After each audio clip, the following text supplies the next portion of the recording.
नवरात्र का उत्सव प्रार्थना और उल्लास के साथ मनाया जाता है। दुर्गा पूजा के तीसरे दिन आदि शक्ति दुर्गा के तृतीय स्वरूप मां चंद्रघंटा की पूजा होती है। देवी चंद्रघंटा भक्त को सभी प्रकार की बाधाओं एवं संकटों से उबारने वाली हैं। इस दिन का दुर्गा पूजा में विशेष महत्व बताया गया है तथा इस दिन इन्हीं के विग्रह का पूजन किया जाता है। नवरात्र का उत्सव प्रार्थना और उल्लास के साथ मनाया जाता है। दुर्गा पूजा के तीसरे दिन आदि शक्ति दुर्गा के तृतीय स्वरूप मां चंद्रघंटा की पूजा होती है। देवी चंद्रघंटा भक्त को सभी प्रकार की बाधाओं एवं संकटों से उबारने वाली हैं। इस दिन का दुर्गा पूजा में विशेष महत्व बताया गया है तथा इस दिन इन्हीं के विग्रह का पूजन किया जाता है। मां चंद्रघंटा की कृपा से अलौकिक एवं दिव्य सुगंधित वस्तुओं के दर्शन तथा अनुभव होते हैं। इस दिन साधक का मन मणिपुर चक्र में प्रविष्ट होता है। ये क्षण साधक के लिए अत्यंत महत्वपूर्ण होते हैं। चंद्रघंटा नवरात्रि की तीसरी दिन चंद्रघंटा देवी का स्वरूप तपे हुए स्वर्ण के समान कांति में है। चेहरा शांत एवं सौम्य है और मुख पर सूर्यमंडल की आभा छिटक रही होती है। माता के सिर पर अर्ध चंद्रमा मंदिर के घंटे के आकार में सुशोभित हो रहा, जिसके कारण देवी का नाम चंद्रघंटा हो गया है।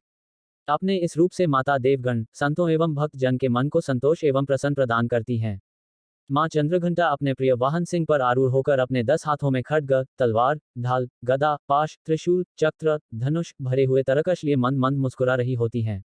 माता का ऐसा अद्भुत रूप देखकर ऋषिगण मुग्ध होते हैं और वेद मंत्रों द्वारा देवी चंद्रघंटा की स्तुति करते हैं। मां चंद्रघंटा की कृपा से समस्त पाप और बाधाएं विनष्ट हो जाती हैं। समस्त भक्त जनों को देवी चंद्रघंटा की वंदना करते हुए कहना चाहिए, या देवी सर्वभूतेषु चंद्रघंटा रूपेण संस्थिता, नमस्तस्यै नमस्तस्यै नमस्तस्यै नमो नमः। अर्थात देवी ने चंद्रमा को अपने सिर पर घंटे के सामान सजा रखा है। उस महादेवी महाशक्ति चंद्रघंटा को मेरा प्रणाम है, बारंबार प्रणाम है। इस प्रकार की स्तुति एवं प्रार्थना करने से देवी चंद्रघंटा की प्रसन्नता प्राप्त होती है।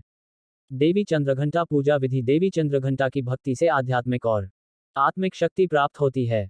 जो व्यक्ति मां चंद्रघंटा की श्रद्धा एवं भक्ति भाव सहित पूजा करता है, उसे मां की कृपा प्राप्त होती है, जिससे वह संसार में यश, कीर्ति एवं सम्मान प्राप्त करता है।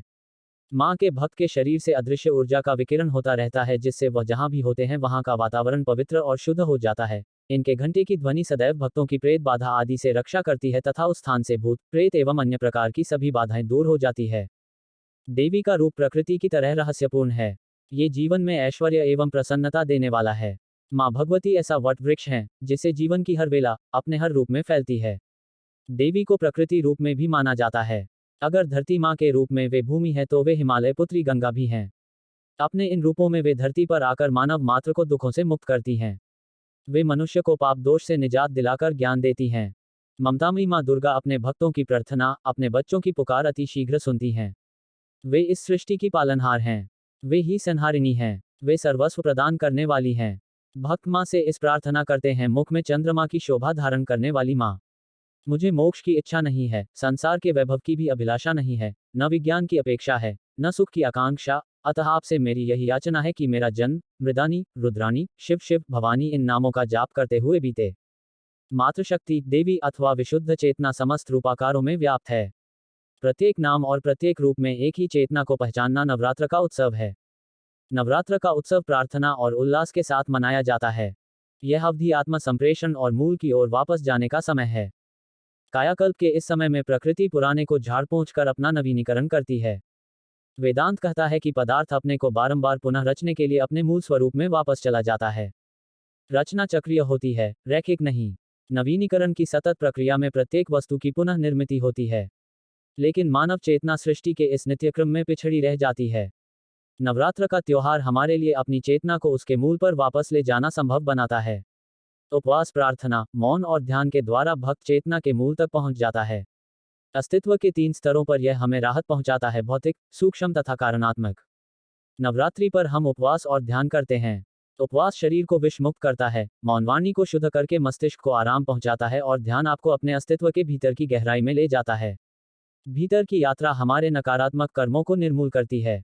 नवरात्र पर्व आत्मा या प्राणों का एक उत्सव है, जो जड़ता रूपी भस्मासुर, दुराग्रह रूपी रक्त बीज, विवेकहीन तर्क रूपी चंडमुंड और धूमिल दृष्टि रूपी धूम्रालोचन को जीवनी शक्ति की ऊर्जा के स्तर को ऊपर।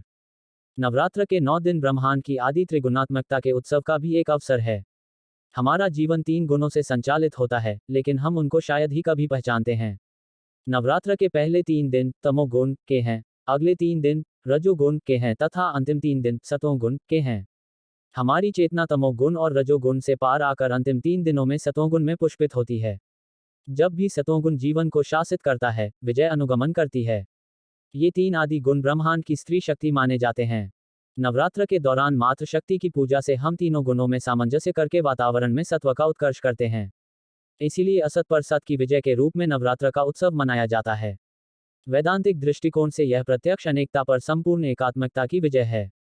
ज्ञानी व्यक्ति के लिए समस्त सृष्टि जीवन है। जिस तरह बच्चे हर वस्तु में जीवन देखते हैं, उसी तरह ज्ञानी भी हर वस्तु में जीवन को पहचानता है।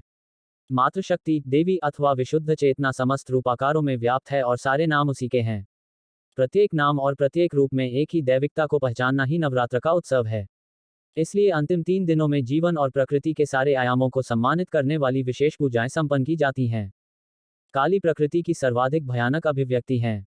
प्रकृति सौंदर्य का प्रतीक है, लेकिन इसका एक रूप भयंकर भी है। अद्वैत की स्वीकृति मन में समग्र संपूर्ण की स्वीकृति बनकर मन को शांत कर देती है। मातृशक्ति की पहचान केवल प्रकाशमयी बुद्धि नहीं, बल्कि भ्रांति भी है। वह केवल समृद्धि लक्ष्मी नहीं, बल्कि भूख और प्यास भी है, क्षुधा और तृष्णा।